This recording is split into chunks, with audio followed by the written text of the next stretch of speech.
Hello, hello! Je m'appelle Stéphanie et j'adore voyager en famille.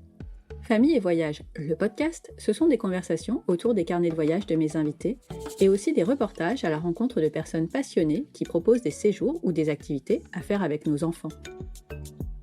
Ici, on parle destination, coup de cœur, budget et tout ce qu'on peut faire en famille. Parce que c'est quand même trop cool de partir en rando avec ses enfants qui demandent toutes les 5 minutes « Maman, quand est-ce qu'on rentre ?» Si avec ça, vous n'avez pas d'idée pour vos prochaines vacances, dites-moi quelle destination ou activité vous avez envie de découvrir en mettant un commentaire sur le blog famille et voyage avec un s.com et je partirai en quête pour vous. Bienvenue dans la saison 2 de Famille et Voyage, le podcast.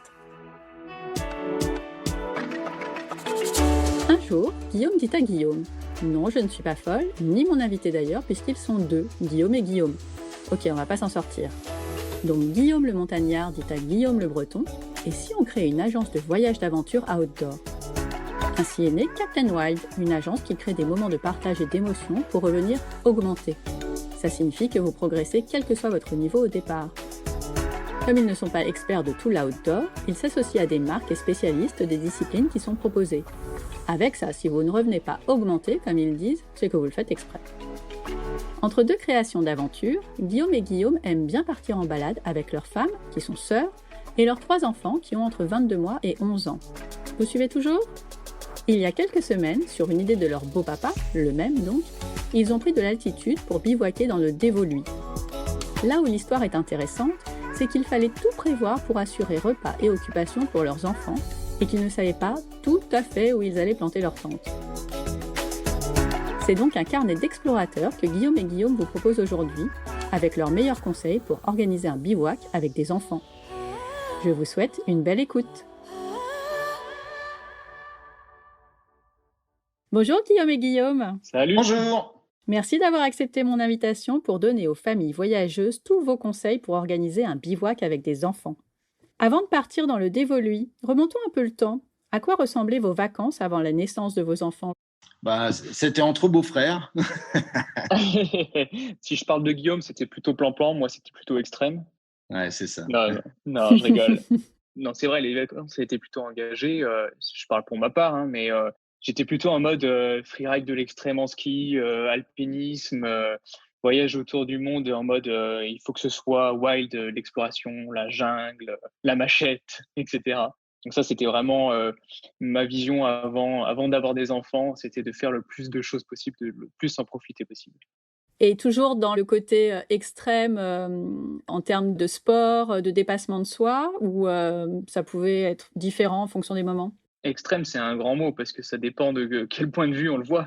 Moi, je fais beaucoup d'escalade grande voie, je ne le considère pas du tout comme extrême, mais d'un point de vue d'un non-connaisseur, ça peut paraître un peu engagé. Donc c'est toujours d'un point de vue, c'est pas forcément, je recherchais pas la performance ou l'adrénaline absolument, mais plutôt faire des choses dans la nature, toujours avec un côté un peu sportif. Je suis pas du tout transat plage, même si des fois ça fait du bien. J'ai la bougeotte, donc j'ai besoin d'aller explorer, d'aller faire des nouvelles activités que je connais pas encore, et toujours plutôt dans la nature, ouais. Ok. Ouais, pour moi, c'est à peu près la même chose. Avant d'avoir des enfants, c'était beaucoup des vacances plutôt sac à dos, camping, débrouillardise. Et on a toujours voyagé comme ça très simplement ou pris des vacances très simplement. Et toujours aussi avec la découverte de sport. Moi, je viens de Bretagne et fatalement avec des séjours copains en bateau, à la montagne, mais beaucoup cet esprit de bande de copains pour ma part pour les vacances. Il y a un truc que j'ai toujours regretté, c'est l'aventure mer. J'ai un gros problème, c'est que Guillaume a toujours fait rêver et a toujours voulu m'emmener sur des voiliers. Et malheureusement, j'ai un gros mal de mer. Je pense que c'est pour ça que je me suis concentré sur la partie montagnère. Il réussit à être malade sur un pédalo, il faut quand même le signaler. Bon, il m'a initié à l'alpinisme, mais moi, j'ai jamais réussi à l'initier au bateau. Tant pis. Dans une autre vie, peut-être. C'est ça. Ou avec mon neveu. Voilà, c'est lui, je vais pouvoir l'emmener. J'espère qu'ils ne sont pas des gènes héréditaires et que son oncle va pouvoir l'emmener enfin sur mer. Du coup, pour nos auditeurs, on a reconnu Guillaume le montagnard et Guillaume le breton, puisque sans le vouloir, vous vous êtes présenté exactement de cette façon-là. C'est ça. Exactement. Qu'est-ce qui vous a donné envie de construire ce type de voyage finalement pour les autres? Alors, c'est très simple, bah, je crois qu'on l'a dit, déjà on est des passionnés avec Guillaume. Mmh.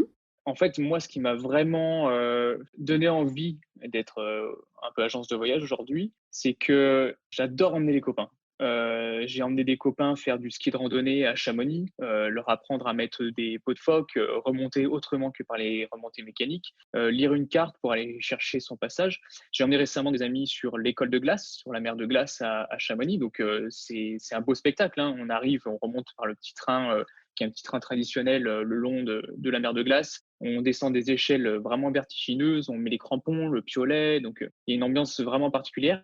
Et ce qui est incroyable à chaque fois, c'est que j'ai l'impression qu'ils découvrent le monde. On a vraiment l'impression qu'ils ne savaient pas que ça existait. Ils ouvrent les yeux, ils sont éblouis par la moindre chose ou le moindre détail. Et pour moi, c'est magique. Et à chaque fois que je les ramène, ils me disent c'est un des plus beaux souvenirs que j'ai eu. Et pourtant, moi, j'ai pas l'impression que c'est la chose la plus incroyable. C'est pour moi, je les emmène dans des choses très faciles de base. Et du coup, c'est vraiment ça qui m'a donné cette passion d'emmener les autres, d'essayer d'emmener les autres dans ces aventures. Mmh.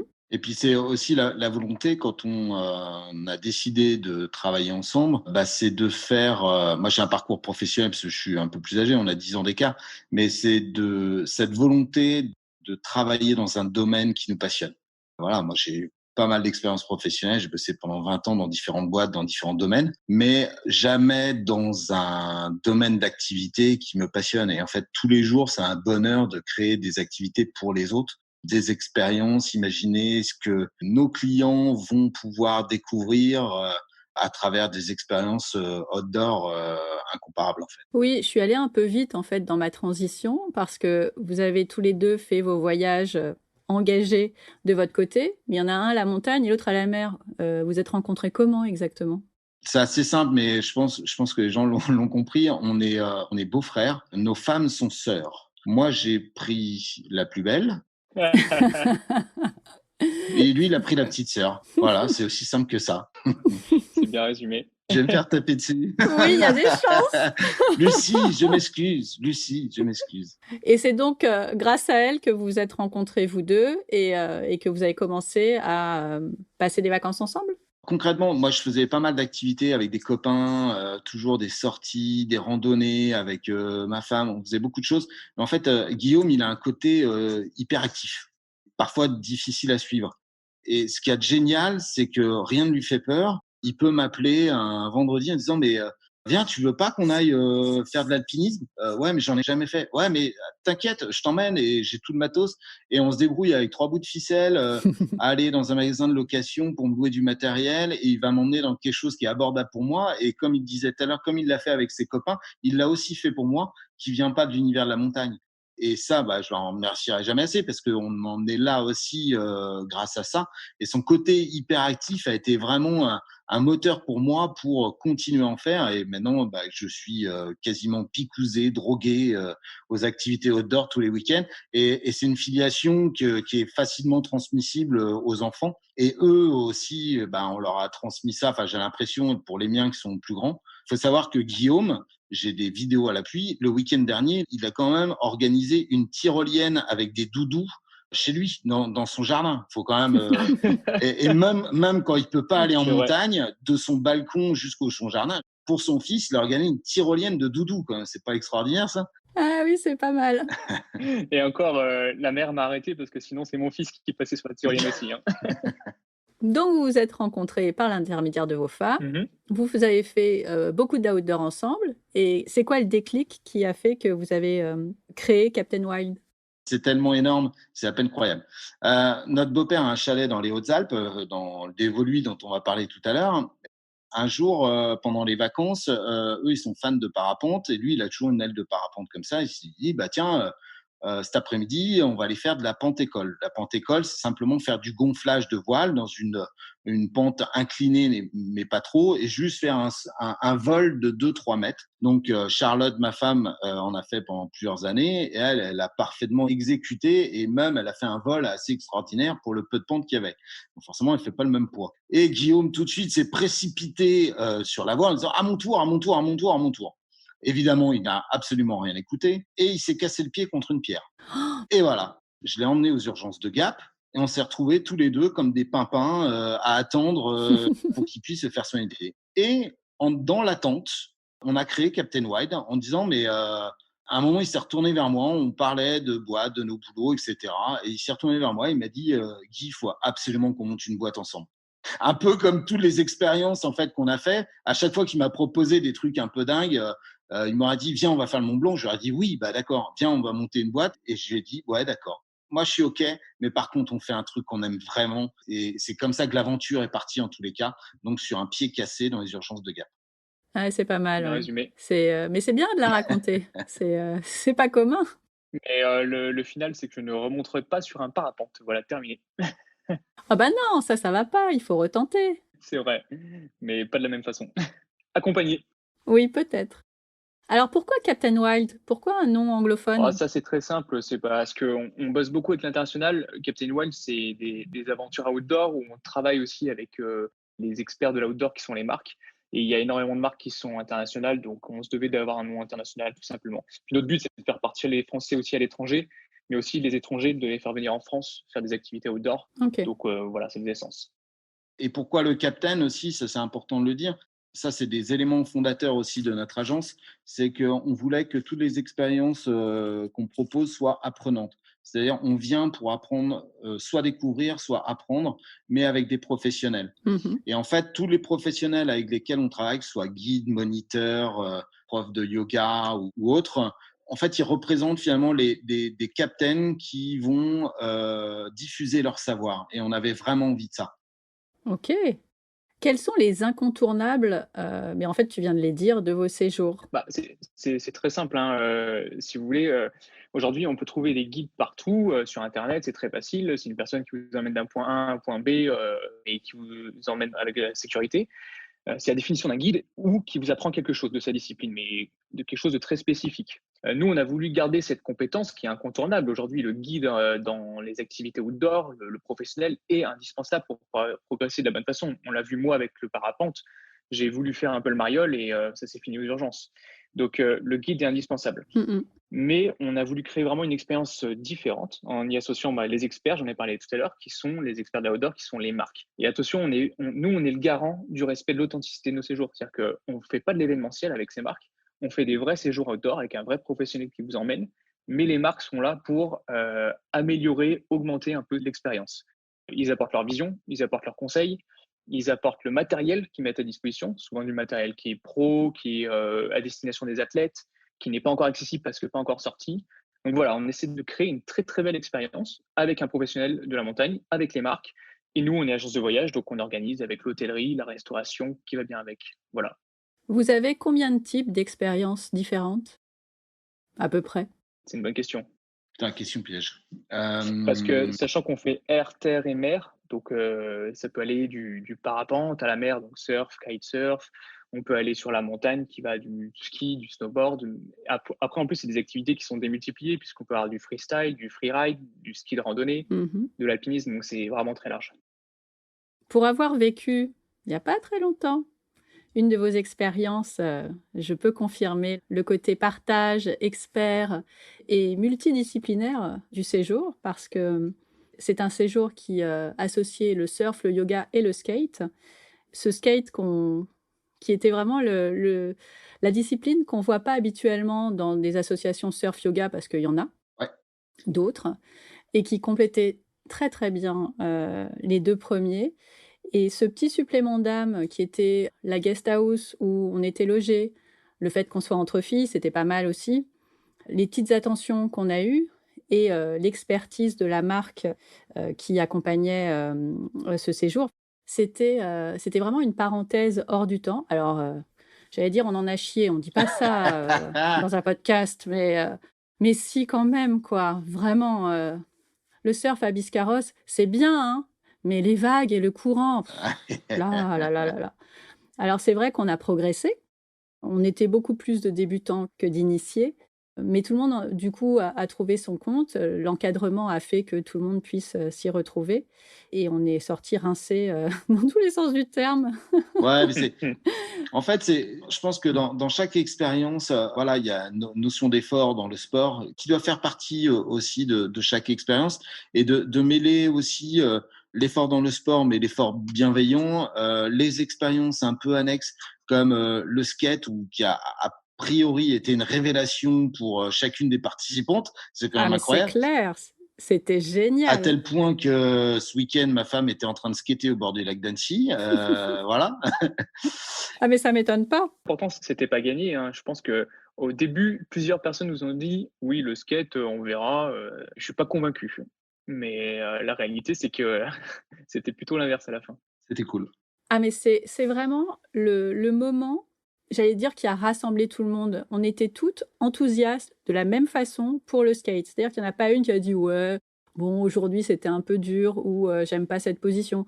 Alors, l'encadrement a fait beaucoup aussi. Ouais, bien Les 2 sûr. personnes qui nous ont encadrées ont été parfaites. On a réussi en 5 minutes à monter sur un skate et à avancer. Ça a l'air con, hein, ce que je dis, mais quand on en a jamais fait, on peut vite se retrouver sur les fesses.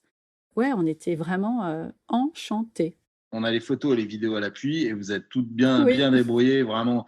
Nous, c'est une récompense, en fait, pour nous, de voir ça, d'avoir ces retours et de voir des photos, des vidéos où les gens sont heureux, ont la banane de découvrir une discipline. Et je suis sûr que dans le lot, il y en a qui vont s'acheter des skates. C'est une évidence. Ah bah, moi, j'en ai un. Ah!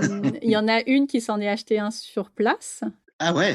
et d'autres qui en avaient aussi, mais qui en faisaient pas régulièrement et là, il était prévu, avec, une autre, des participantes qu'on se retrouve pour en faire le week-end dernier, mais il a plu, Ouais, des troncs, enfin ouais. Paris, au secours, quoi et donc voilà. Ah oui, mais on est à fond, Bon, vraiment. et ben voilà, Alors c'est plus simple que de faire du surf tous les week-ends c'est ça. et le yoga, c'est encore différent. Et ben voilà, c'est notre récompense, ça. En tout cas, ouais, c'était vraiment, vraiment chouette et un des points qui était pour moi, fondamental, c'est que j'avais pas les enfants, ni mon mari. C'était un truc entre filles et il y en a pas beaucoup, Ça finalement. change la donne.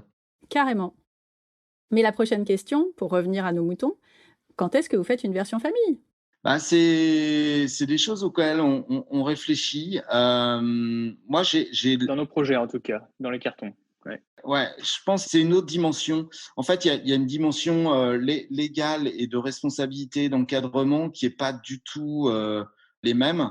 Il faut qu'on pousse plus ça parce que nous, on est très vigilants sur la sécurité, les assurances et on veut pas se lancer dans n'importe quoi. Mais promis, promis, promis, on va essayer parce que nous, on adore faire plein de sports avec nos enfants. Mais je dirais, ça fait du bien parfois de les laisser un petit peu Mais de oui, on est d'accord. s'échapper d'eux. Parce que finalement, on s'aperçoit qu'ils en profitent plus que nous sur plein de trucs. On les inscrit à des stages de sport, des trucs. Et puis en fait, bah, nous, on est toujours un peu mis à l'écart. Ouais, ouais, je suis Donc d'accord. ça fait du bien aussi de faire des choses sans eux. Dans nos cartons, on n'est pas forcément sur version famille pour le moment, mais parce qu'on est quand même sur des sports outdoor, donc comme dit Guillaume, ça Oui. peut être engagé, sauf si on parle de randonnée ou de bivouac. Mais on avait quand même en tête de faire des séjours père-fils en snowboard freestyle ou mère-fille en ski freeride, etc. C'est Ah super! vraiment, on veut essayer de retrouver cette complicité entre parents-enfants sur une activité quand même qui de base pourrait paraître inatteignable sans encadrement, quoi. Mmh mh. En fait, moi, mon expérience sur justement le parent-enfant, mon fils, pour ses 10 ans, ça va vous montrer comment on est piqué à la maison au sport outdoor. Je lui ai dit: «Qu'est-ce que tu veux pour tes 10 ans?» Et il m'a dit: «Je veux aller dormir au refuge du requin avec mes oncles et toi, papa, évidemment». Alors je suis resté un peu, j'ai dit: «Tu es sûr, tu veux pas une PlayStation?» «Non, non, je veux faire ça».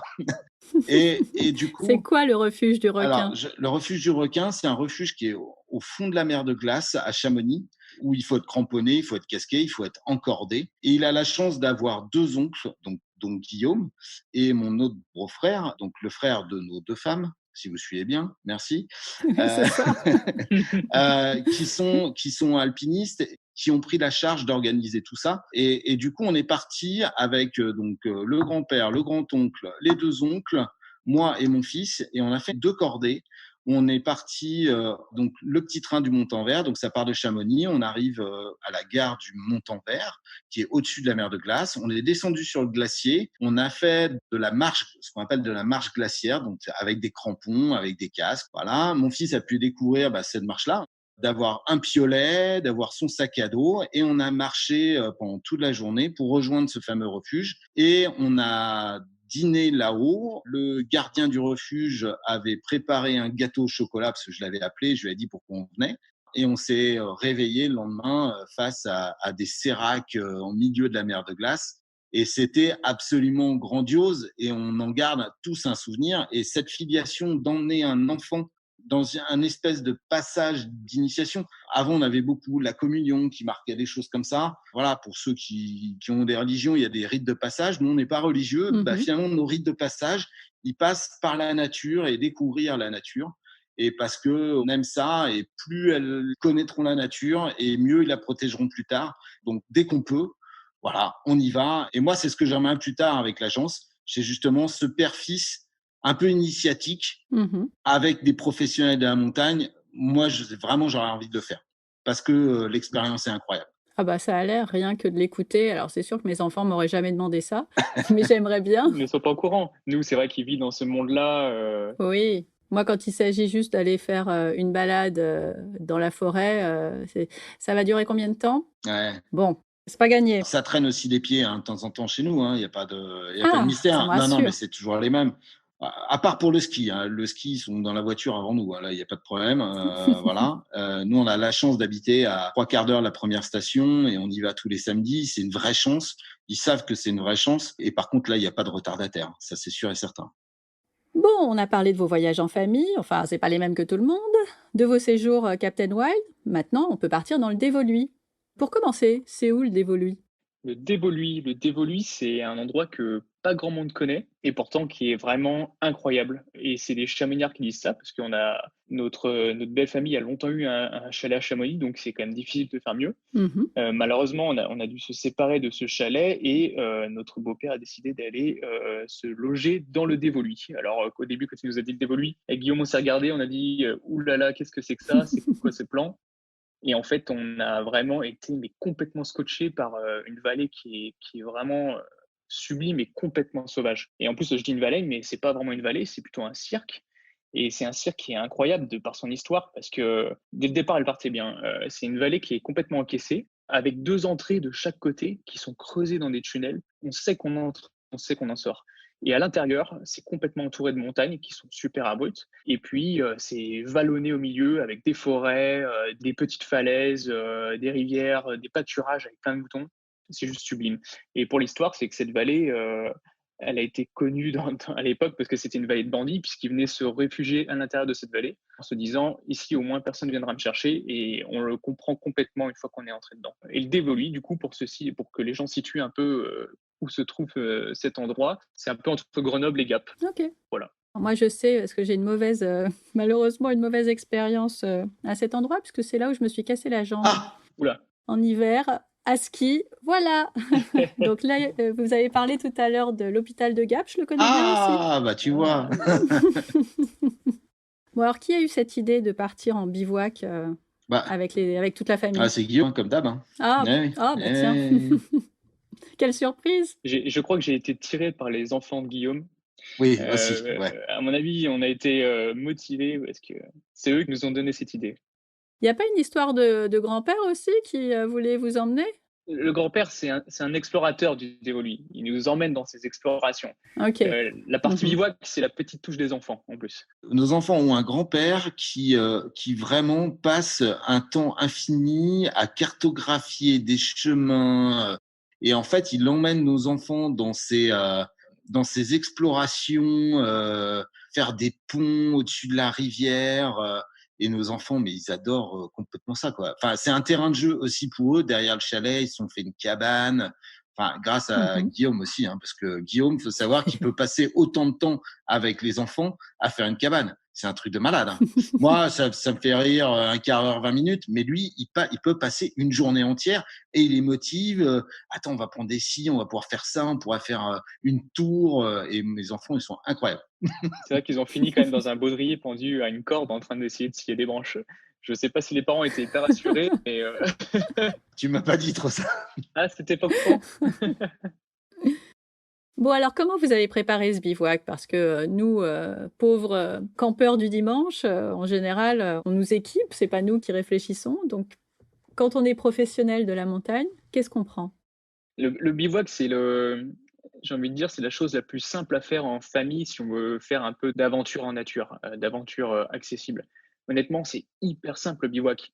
On peut s'en faire un monde, ça peut paraître inaccessible, mais c'est extrêmement simple. Le plus important, si on veut faire un bivouac en famille, c'est pas être trop optimiste, dans la randonnée, dans l'organisation du séjour. Il faut faire simple. Mmh. Il y a plein d'endroits qui sont magnifiques en France, qui sont très accessibles.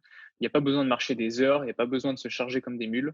On peut faire des bivouacs et des nuits étoilées en famille très, très simplement. Moi, je rajouterais que, très sincèrement, ça coûte pas très cher. Je vois, il y a des tentes vraiment alors utilisables au mois de juillet, au mois d'août, hein, on s'entend, hein, voilà, qui, à partir de 25 €, vous avez une tente qui est tout à fait correcte pour aller bivouaquer. Alors Mmh. certes, c'est pas la plus légère du marché, certes, c'est pas la plus étanche du marché, mais clairement, pour sa destination, à savoir passer une nuit en bivouac avec des enfants, qui est largement suffisante. Et là, c'est 2 personnes, un petit bout de réchaud, quelques gamelles qu'on prend dans le tiroir, une poêle, voilà, ça y est, c'est parti, quoi. Et ça, le couchage, bien évidemment, mais clairement, les enfants, on sait qu'ils vont très peu dormir, qu'ils aient un confort sommaire, bah, ça va très bien, hein. Mmh. Comme ils font une soirée chez les copains, au final, hein. Quand ils vont chez les copains, ils sont dans un coin de la chambre, on a entassé 2-3 couvertures, voilà, un petit bout de sac de couchage et puis l'affaire est faite. Et bah, le bivouac, c'est à peu près pareil. Ce qu'il faut, c'est se donner des objectifs pour pas, être trop ambitieux. On se dit: «Allez, maximum 1 heure de marche sur un chemin qui est pas trop accidenté, où il y a un vrai chemin». Essayer de se dire l'objectif, si on veut faire un peu un bivouac qui est joli, c'est de se dire à la lisière de la forêt, en montagne, mais à la lisière de la forêt, comme ça on sait qu'on n'est pas trop en altitude. On a du bois pour faire un feu de camp, mais on a quand même des grands espaces dégagés pour avoir une très belle vue. De toute façon, à partir du moment où on est des enfants, surtout si on est des enfants en bas âge comme moi, Mmh. un des 2 parents doit porter son enfant sur un sac à dos. C'est-à-dire que c'est l'autre qui porte toute la logistique Ouais. et du coup, on ne peut pas, faire des grandes randonnées. Il y a un autre aspect, c'est que le but, c'est de profiter du camp à la fin. Donc si les enfants arrivent et qu'ils sont complètement rincés, c'est pas l'objectif. Le but, c'est de profiter, de construire le camp, de jouer sur place. Donc voilà, 1 heure maximum, sans trop de dénivelé. Oui. Ouais, 200 mètres de dénivelé, là, c'est Voilà. largement suffisant, pas beaucoup plus, quoi. Enfin, ça dépend de l'âge des enfants. Mais moi, ils sont un petit peu plus grands. Ils avaient chacun un petit sac à dos dans lequel ils ont pu au moins porter leur duvet et une gourde d'eau et voilà, certaines choses. Globalement, faut pas essayer de dépasser 20% de leur poids. Donc, quand on a des petites crevettes, vous voyez, on peut pas trop les charger, quoi. Mmh mh. Donc un petit sac à dos avec le sac couchage, ils peuvent déjà porter ça.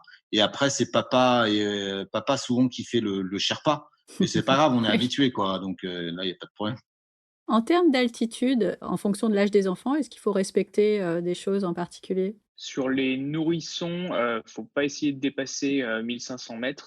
Mais bon, moi je conseille pas d'emmener un nourrisson en bivouac parce qu'il y a enfin quand je dis nourrisson, c'est de 0 à 1 an, donc il y a pas d'intérêt parce que je pense pas qu'il s'en souviendra. C'est plus sympa pour les parents de se dire: «J'emmène mon enfant», mais les conditions peuvent être difficiles, il peut faire froid quand même la nuit et cetera. Donc de 1 à 2 ans, faut essayer de pas dépasser 1 800. Mais de toute façon, il n'y a pas d'intérêt non plus à dépasser 1 800 avec des enfants vraiment en bas âge parce que ça devient de la haute montagne après. Donc, il fait froid, les conditions sont dures, donc pas d'intérêt. Il faut vraiment aimer se faire mal aussi pour aller bivouaquer plus haut. Dans tous les cas, il n'y a pas trop de risques sur l'altitude. Et en termes de matériel, donc on l'a dit, tente, sac de couchage, de quoi se faire à manger, réchaud, casserole. Est-ce qu'il y a d'autres choses? Matelas Oui, gonflable, ah oui, ouais, ça c'est oui, c'est vrai que c'est important. bien. C'est pas un essentiel, c'est un confort, mais C'est un confort en plus, ouais. tout dépend où on s'installe. Nous, là où on était, là sur le bivouac du Dévoluy, l'herbe était tellement moelleuse qu'on a pu limite s'en passer. Pour des vieux qui ont de l'arthrose comme moi, oui, c'est l'intérêt d'avoir un matelas, c'est sympa, c'est plus confortable. Mais pour les enfants qui font 20 kilos tout mouillés, enfin, ils le sentent même pas, quoi. Ça dépend un peu du terrain, c'est vrai. Mais bon, après, il y a des matelas aujourd'hui, pareil, hein, qui sont pas très chers, qui prennent pas trop de place, des matelas gonflables, hein, je parle. Même ou alors un petit tapis en mousse, Mmh mh. ça fait aussi l'affaire. Ça s'attache sur le haut ou en dessous du sac, comme ça prend pas de place à l'intérieur du sac, c'est parfait. Et ce qui est important aussi, c'est les affaires chaudes. On se dit, on part en t-shirt avec un pull. Non, non, la nuit, il fait super froid, avec la fatigue, avec l'humidité qui tombe. Il faut des affaires très chaudes, il faut presque un manteau de ski. C'est horrible d'avoir froid sur un camp le soir, donc affaires chaudes obligatoires. Mmh. Affaires de pluie, on ne sait jamais, même si on a vérifié la météo, il peut y avoir un petit passage nuageux, la montagne, c'est très changeant. Toujours avoir au moins des affaires de pluie. Une frontale pour la nuit, parce que dans la nature, il fait noir, il n'y a pas de lampadaire, donc Oui. la frontale, c'est hyper important. Moi, ce que je conseille, mais c'est toujours le petit plus, et ça, c'est le réflexe d'aventurier, mais c'est toujours une petite trousse de survie. C'est d'avoir quelques pansements, un bandage, une couverture de survie.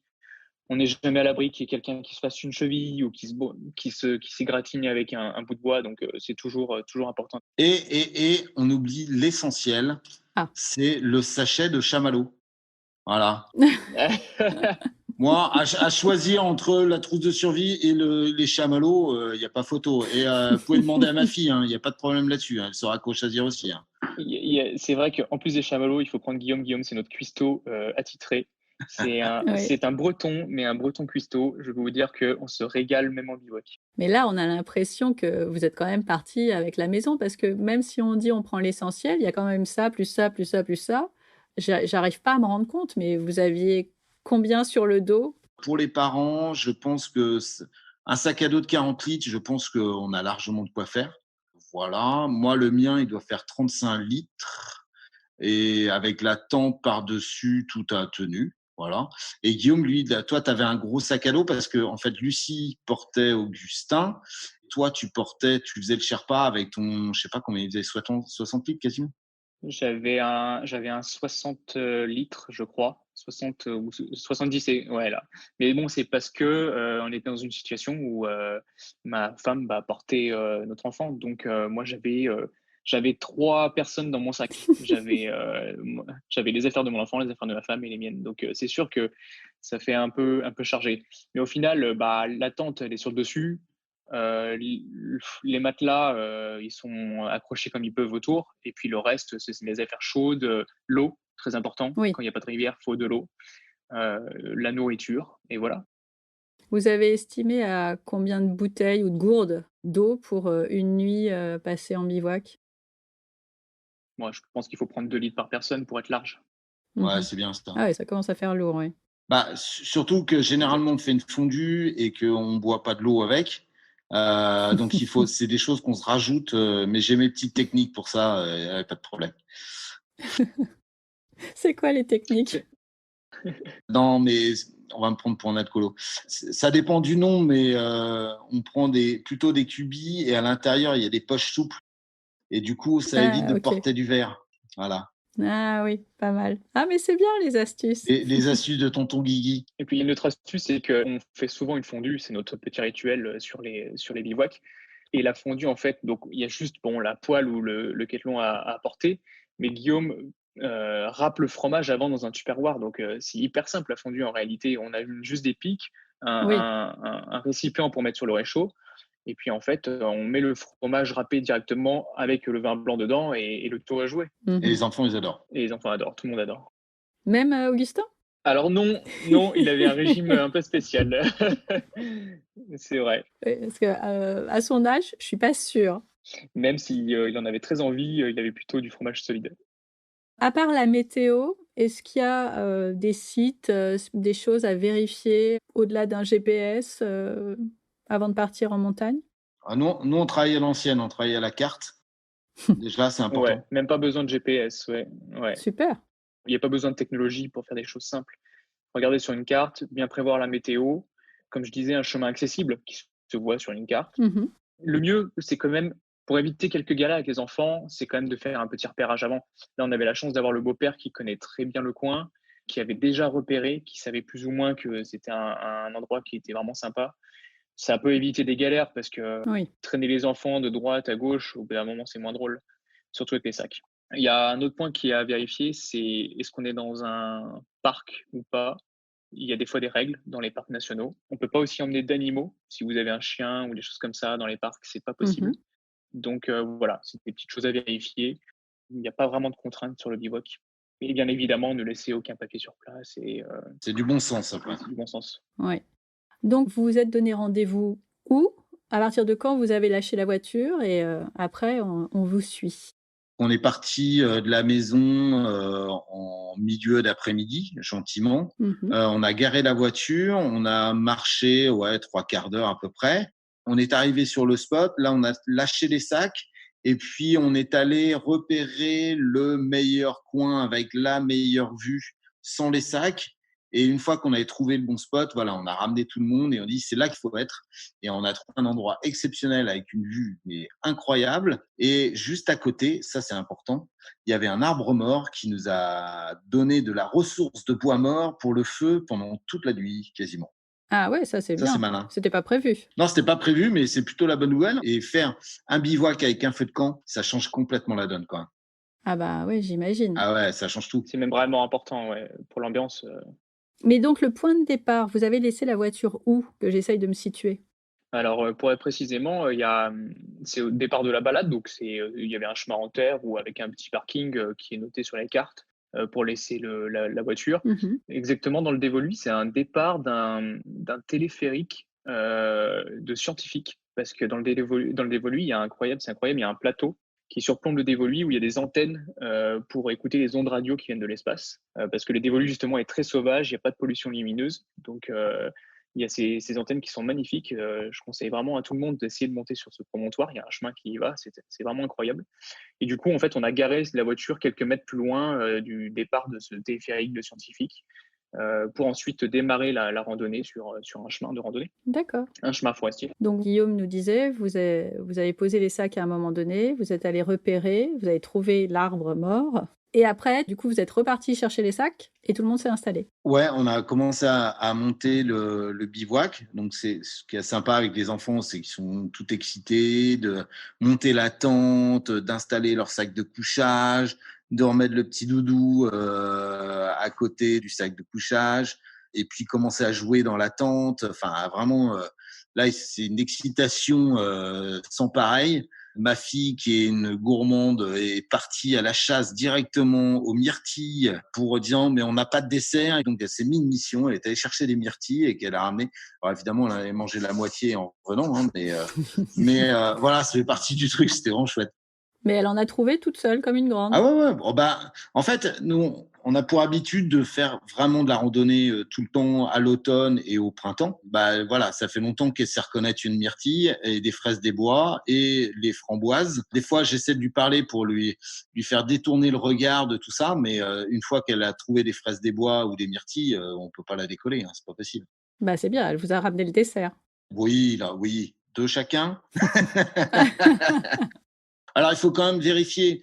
Elle sait reconnaître et elle nous demande à chaque fois si elle a un doute, elle Oui, fait pas. Mais non, non, ça, il faut être hyper vigilant avec les enfants. Il faut vraiment leur montrer ce qu'ils peuvent manger, ce qu'ils peuvent pas manger. Bon, les fraises des bois, c'est facilement reconnaissable. Les framboises aussi. Maintenant, sur les myrtilles, il peut y avoir des bosquets de trucs. Ils peuvent penser que.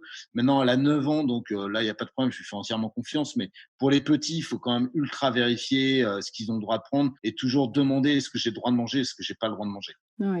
Et après, il faut leur montrer aussi comment choisir, surtout pour les myrtilles et les fraises des bois. Toujours essayer de les prendre en hauteur parce que ça peut être soumis à des petits pipis d'animaux, surtout principalement des renards, qui peuvent véhiculer des petites maladies, des choses comme ça. Donc, il faut bien leur expliquer. Ça fait partie aussi de la balade, du bivouac, Mmh. de leur montrer la nature, de ce qu'ils peuvent manger. Et voilà. Combien de temps ça prend d'installer, un campement? Honnêtement, les tentes aujourd'hui, c'est assez rapide. On avait 3 Ouais. tentes de mémoire. On met les matelas vite fait, on pose des duvets dessus et le camp est prêt. Ce qui est le plus sympa après, c'est plutôt d'aller chercher du bois avec les enfants pour préparer le feu. Donc ça, c'est les papas qui s'occupent du feu parce que là, c'est un peu plus dangereux. Mmh. Mais par contre, les enfants vont chercher les bouts de bois, les brindilles pour allumer le feu. Donc c'est plutôt cette partie-là qui est intéressante. Donc entre le moment où vous avez, décidé que c'était le bon endroit à côté de l'arbre mort et le moment où le camp a été installé, il s'est passé combien de temps? Une demi-heure. On était tranquille, il y avait pas de pression. Oui, c'est pas le but non plus de minuter, le week-end, j'imagine, mais La vraie bataille, c'est de savoir qui aura le meilleur emplacement pour poser sa tente. bon, une fois que tout ça est prêt, vous avez fait quoi? Bah, moi, je me suis, tout de suite instantanément, mis, à l'œuvre pour, préparer le dîner. Mmh. Le grand-père s'est chargé évidemment de l'apéro avec les bières, qu'il avait soigneusement choisies. Et puis, toi, mon Guy, tu t'es pas mal occupé d'Augustin Ouais, parce qu'il est plus petit, donc bah, faut lui préparer à manger, tout ça. Et Ouais.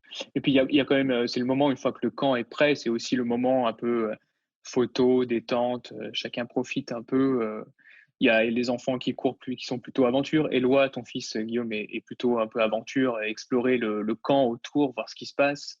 Ta fille était plutôt sur les recherches de fruits des bois. Moi, j'étais plutôt avec Augustin, en train de lui faire découvrir, ses premiers pas avec, de l'herbe plus haute que sa tête.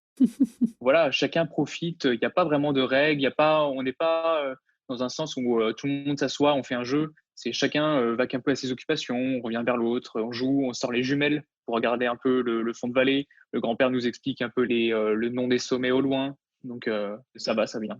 Jusqu'à ce que l'apéro soit terminé, et que tout le monde se réinstalle ensemble pour profiter. ouais, c'est ça.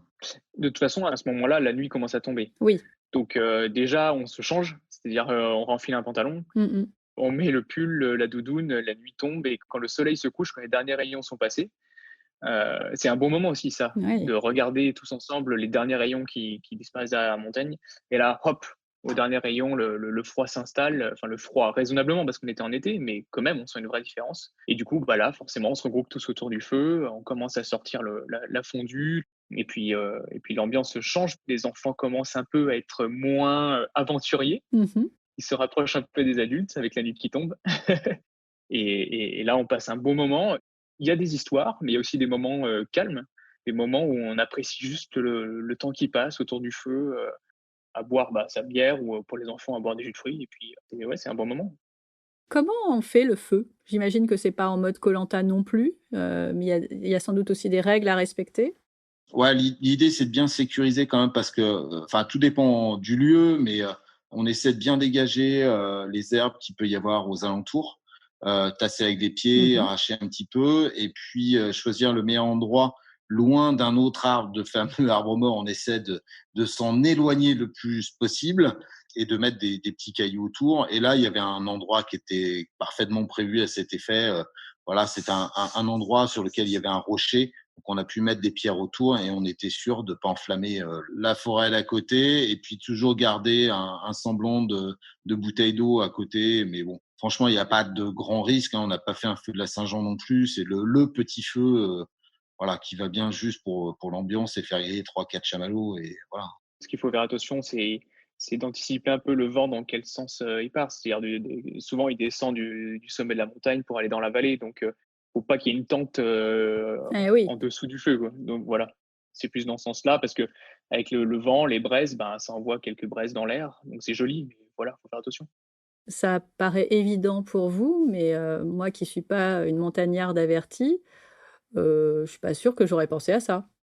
En fait, on le sent le vent. C'est-à-dire qu'il y a des restitutions de vent juste à la tombée de la nuit. Le fait qu'il n'y ait plus de soleil crée une différence de température. Et en fait, c'est comme si l'air frais qui venait de la montagne était aspiré vers la vallée. Donc il y a un espèce de vent qui va durer peut-être une demi-heure, trois quarts d'heure, mais qu'on sent réellement. Et au bout de trois Mmh. quarts d'heure, quand les différences de température se sont apaisées, quand la vallée s'est rafraîchie, cet effet Venturi finalement s'arrête. Mais quand on met le feu, on le voit tout de suite. Donc instinctivement, il n'y a pas besoin d'être un spécialiste. C'est juste du bon sens en fait, hein. Je dis, ouh là, il y a du vent, là, il faut que je me mette là, et il faut que je mette rien derrière. Et les enfants, vous restez là, et vous approchez pas du feu pour l'instant, en attendant qu'il y ait cette baisse de vent, tout simplement. OK. Donc vous avez mangé la fondue. C'est un moment qui, j'imagine, est propice, aux conversations, aux échanges, au partage. Et au gage. Bah Ah, et oui, au gage. voilà, celui qui fait tomber le bout de pain, il a un gage, évidemment. Mais oui, c'est Ah vrai. bah oui, c'est obligatoire. Sinon, c'est pas marrant, hein. Alors, il y avait quoi comme gage? Bah, c'est faire le tour du feu à cloche-pied, des trucs comme ça, quoi. Ouais, voilà. Ouais, très sympa. C'est là où, on raconte aussi, des histoires, où on essaye de faire un peu peur aux enfants, surtout aux plus petits? Non, on n'essaie pas de faire peur parce qu'il faut pas et enfin moi je suis pas forcément pour. Mais on raconte que dans la montagne, il y a des animaux et c'est vrai que le coin où on était, du Dévoluy et les Hautes-Alpes en général, bah, on sait qu'il y a des loups. Il y a des loups parce qu'il y a beaucoup de moutons. Et on sait qu'ils sont autour de nous et probablement ils sont à quelques encablures et que potentiellement on peut même peut-être en voir. Et on le dit aux enfants. Mmh. Mais il n'y a aucun risque, hein. Un loup viendra jamais attaquer nos enfants et on n'est pas dans les histoires du petit pousset. Mais cette sensibilisation aussi, c'est vraiment ce moment de leur expliquer quel rôle ils ont dans la chaîne alimentaire de la Terre. Ça permet de parler des animaux, comment ils vivent, comment ils peuvent chasser. Donc, c'est plus de l'information et justement pour faire en sorte qu'ils n'aient pas peur des loups, parce qu'il n'y a pas à avoir peur des loups. Mais c'est un gros sujet hein, dans la vallée, parce qu'il y a beaucoup de moutons, donc c'est un très très gros sujet. On n'est ni pour ni contre, enfin en tout cas pour ma part, je parle pour moi. Mmh. Et puis il y a pas que les loups, hein, comme on le disait tout à l'heure, on est dans le dévolu, avec les antennes, pour les étoiles, pour regarder les étoiles.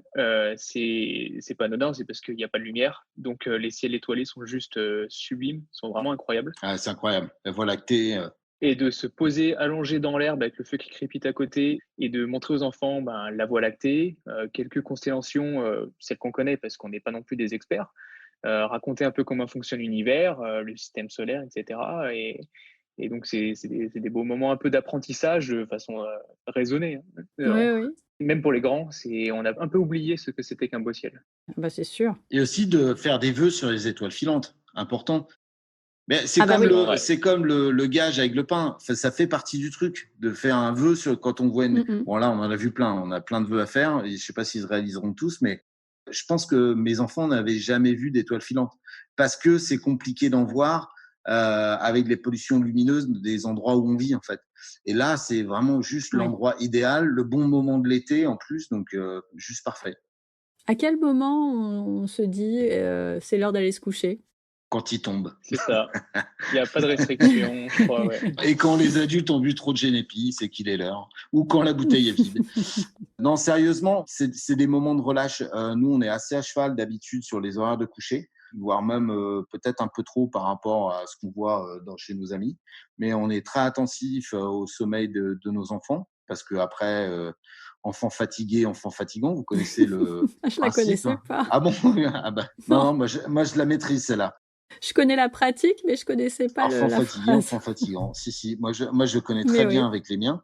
Mais je considère que là, c'est vraiment un moment un peu exceptionnel et que là, il n'y a pas de limite et que tu t'endormes dans ton sac de couchage, voilà, dans nos bras à côté ou en regardant les étoiles, et ben c'est très bien. Et puis j'irai te coucher et puis ça ira bien en fait. Et puis on s'en fiche un peu, OK. quoi. Voilà. C'est assez exceptionnel, donc il faut en profiter. Parce qu'il faut pas oublier que tout ce qu'ils ont vécu, ils vont le raconter à leurs copains. Et voilà, il faut que ce souvenir-là, il faut qu'il reste mémorable et qu'ils Mmh en mh. soient jamais blasés au final. Donc voilà, laissons faire les choses et ça se passera très bien. Comment s'est passée la nuit? Alors il y a 2 camps. Il y a le camp des j'ai trop chaud et il y a le camp des j'ai trop froid. Donc je vous laisserai juger. Je dirais: «Non, je sais, c'est les filles qui ont eu froid, Exactement, forcément». exactement. Exactement. Mais bon, une nuit, c'est largement acceptable et au contraire, la magie fait qu'on oublie un peu le froid. Elles ont eu froid, elles auraient aimé un plus gros duvet, mais bon, elles ont quand même apprécié la nuit. Mais moi, ma vraie question, c'est comment, en étant femme d'expert de l'outdoor, on arrive à passer une nuit à la montagne en ayant froid? C'est pas possible, en fait. C'est la nature humaine, hein. C'est même pas une histoire de. C'est vraiment la nature humaine. Je sais pas. Moi, je transpirais. Guy, il s'est levé. Il dit qu'est-ce que j'ai eu chaud, mais c'est un truc de fou. J'étais obligé de sortir de mon sac de Ah couchage. mais moi, la nuit, je vais me rafraîchir. Il faut comprendre que, bon, on est un peu en altitude, la tente est fermée, Oui. on dégage du CO2, on est 3 dans la tente, nous, on était 3, donc forcément, il fait chaud. Mais il fait que, je sais pas, l'ambiance, le vent qui tape un peu contre le bord de la tente fait que les bords sont frais, Mmh. le sol est frais, donc c'est vrai qu'on peut être un peu sensible à ça. Mais pour ma part, bon, moi, j'ai un gros duvet qui peut résister à des températures, assez enfin, très très très froides. Mais là, je suis sorti dehors un moment dans la nuit pour prendre l'air, et pour me rafraîchir. Bon, et la montagne au réveil, c'était comment? C'était magique en fait, parce que peu importe la nuit que chacun a passée, souvent, voilà, moi je dors très bien, mais on sait que il y a des réveils un peu plus difficiles que d'autres.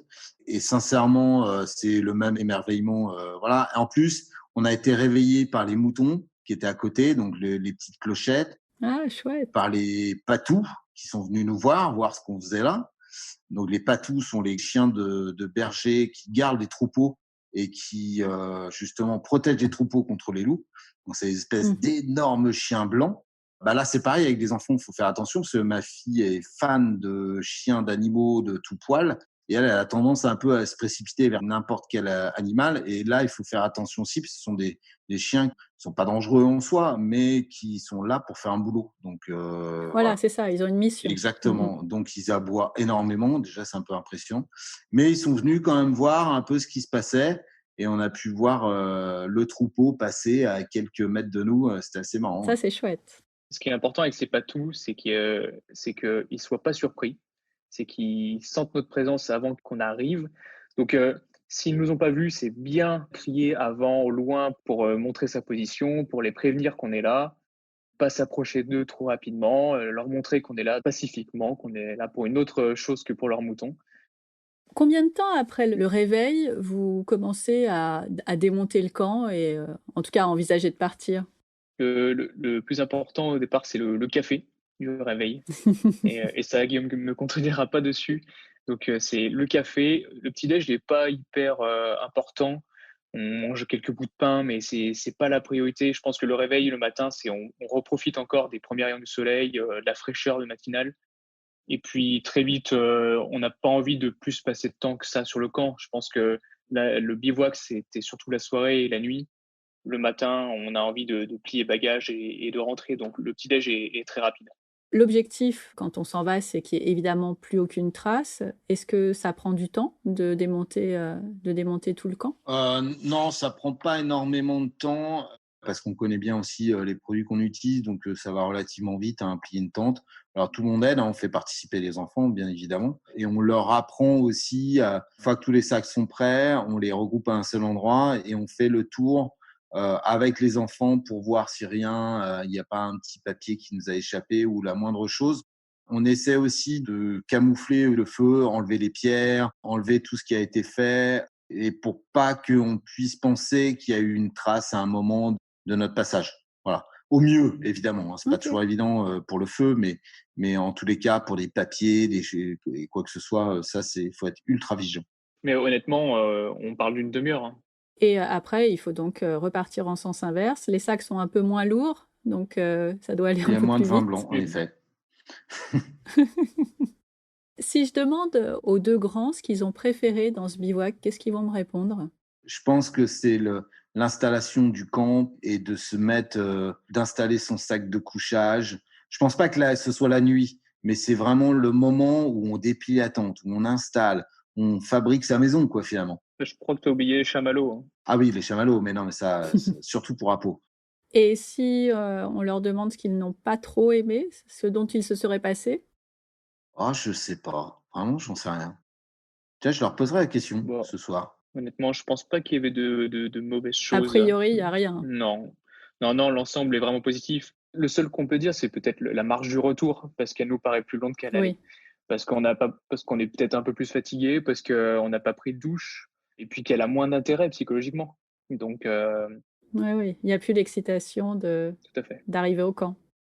Et pour le plus petit, il pourra pas nous répondre, mais qu'est-ce que le papa peut dire par rapport à cette expérience?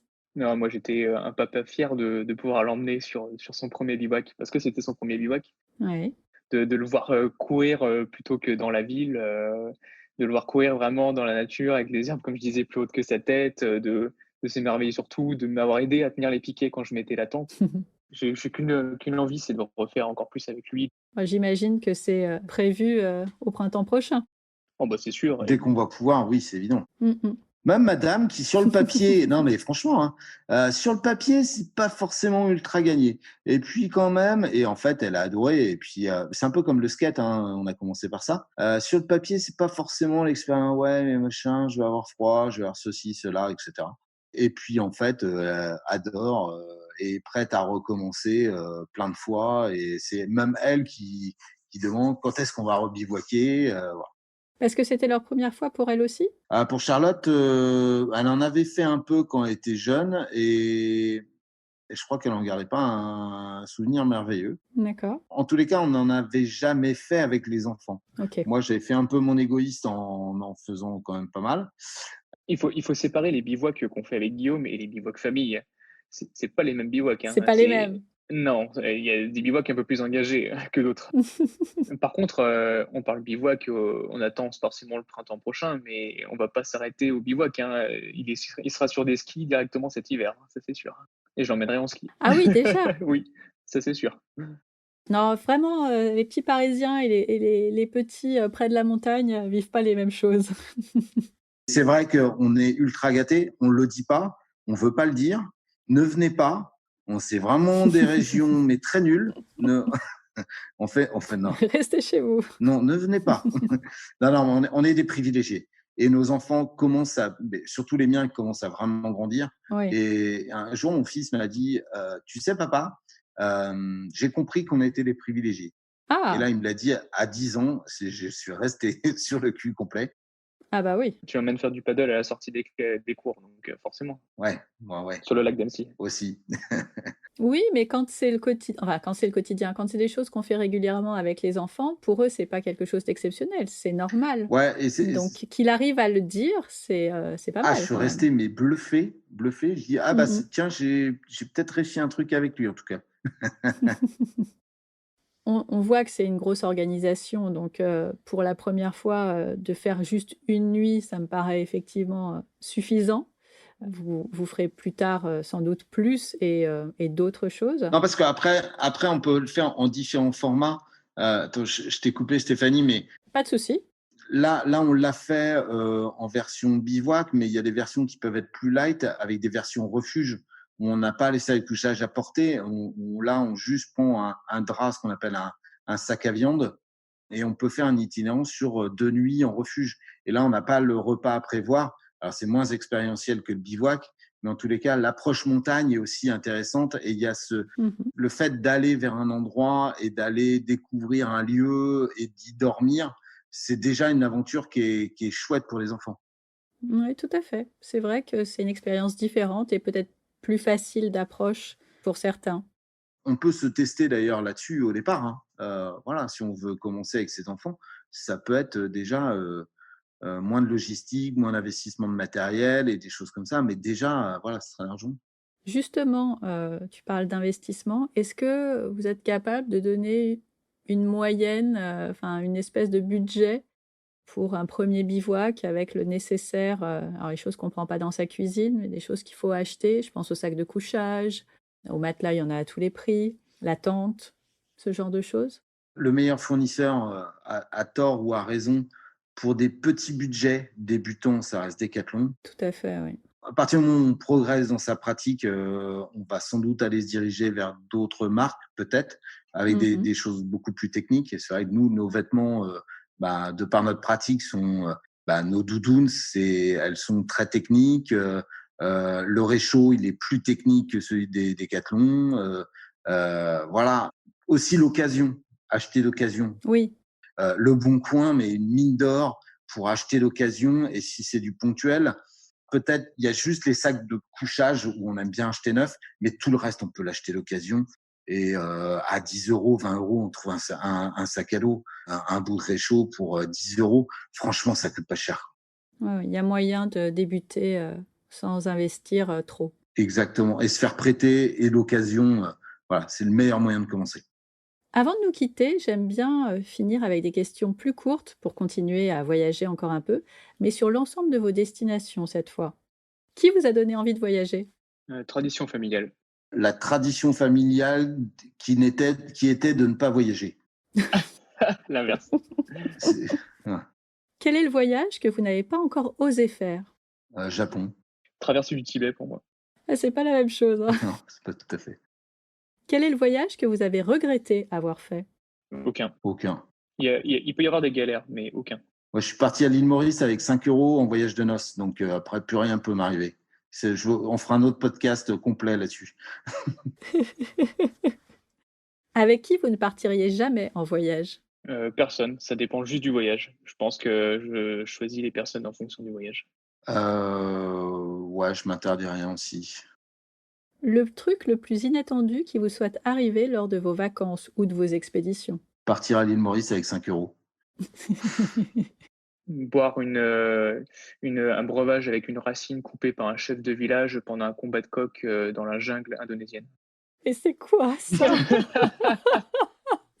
Mais non, mais OK, là, on peut faire un peu plus long, faut quelques détails quand même. C'est quoi le contexte? Non, j'étais avec ma femme et on s'est retrouvés dans une galère où elle avait la tourista au plein milieu de la jungle et on était perdus au milieu de la jungle. Et on s'est retrouvés dans un village où, avec le chef du village qui nous a mis une racine dans un verre qu'ils ont mis un quart d'heure à trouver parce qu'ils n'avaient pas de verre dans le village. Ah, Et OK. ils étaient en plein combat de coq, donc ça les a dérangés. Et je lui ai dit à ma femme, je crois que là, tu es obligé de boire, t'as pas le choix. Et Ouais, c'est discrètement, clair. j'ai essayé d'essuyer tant bien que mal avec mon t-shirt le rebord du verre qui était vraiment crade. Mais on n'avait pas le choix. Il y avait tous les enfants du village qui étaient autour de ma femme, où il lui avait mis le seul siège du village au milieu de la cour. Oh, Donc, voilà, c'est le truc le plus inattendu qui nous soit arrivé. mais quelle angoisse! Et est-ce que ça a été efficace au moins? Alors, je sais pas si c'est ça ou le coca qu'on a réussi à dénicher dans l'autre village d'à côté, mais elle a réussi à s'en sortir, à aller un Waouh! peu mieux et à finir la traversée dans la jungle pour arriver à notre lieu où on dormait le soir. La destination que vous aimeriez refaire en famille? L'Amérique du Sud pour moi. Tout ce qui est, j'aimerais lui montrer, la Patagonie ou rien à voir le Pérou, au-dessus, un peu plus haut, avec, le Machu Picchu. Ouais, moi, je dirais beaucoup moins loin, l'Irlande. Ouais, franchement, on a vécu tellement de bons moments là-bas que ouais, ça me dirait bien dans les lacs irlandais. Vraiment, ouais. Et je pense on le fera bientôt. Le pays qui vous fait rêver en famille ou pas? Ouais, franchement, c'est les Antilles, les pays chauds. Mmh. Le fait de vivre en short et en tongs, voilà, ça c'est kiff intégral. Pour moi, c'est l'Afrique parce que j'y ai vécu 2 ans quand j'étais enfant avec mes parents, avec très peu de souvenirs parce que j'étais vraiment petit et je pense que c'est mon rêve de ramener ma famille là-bas. Vraiment en Afrique, Afrique noire, Afrique profonde, Votre prochaine destination en famille? Afrique du Sud, Ça me fait bien envie aussi. pour faire des safaris et Mais oui, c'est ça. On a fait un podcast la semaine dernière sur le sujet. Moi, je dirais les États-Unis. Oui. Je suis pas sûr que ma femme soit d'accord, mais moi, ça me fait rêver. Pourquoi elle serait pas d'accord? Bah, parce que elle se dit qu'il y a d'autres choses à voir avant. et, euh, et se dire, ouais, commencer par les États-Unis, pas forcément la prochaine, en fait. pourtant les États-Unis, c'est grand, hein, les États-Unis. Quand tu dis États-Unis, Oui, non, mais il y voilà. a tellement de choses à voir, dans ce pays, c'est incroyable. Alors, l'Ouest américain. L'Ouest américain. C'est par là qu'on aime bien débuter, ouais. Eh oui. Est-ce que vous allez changer vos habitudes de voyage à cause de la Covid? Pour moi, non, mais c'est sûr que ça décale un peu les projets. Mmh. Ouais, pareil, non. J'aime bien. Dernière question. Si nos auditeurs vous cherchent, où peuvent-ils vous trouver? Sur captainwild.com, bien sûr. Et sur les réseaux sociaux, voilà. Vous aimez un peu nos personnalités et l'histoire qu'on essaie de raconter avec nos petites mains et tout ça. Et voilà, aller plus loin, aller voir ce qu'on fait Mmh. et passer au bureau, boire un café ou une bière, on sera là. C'est exactement, c'est notre état d'esprit. N'hésitez pas à nous envoyer un message sur Bivouac ou autre aventure. On vous répondra avec plaisir. On mettra tout ça dans les notes de l'épisode. Merci beaucoup Guillaume et Guillaume pour ce beau carnet d'explorateurs. Merci à Eh toi. ben, merci à toi, Stéphanie. À bientôt! À bientôt. À bientôt.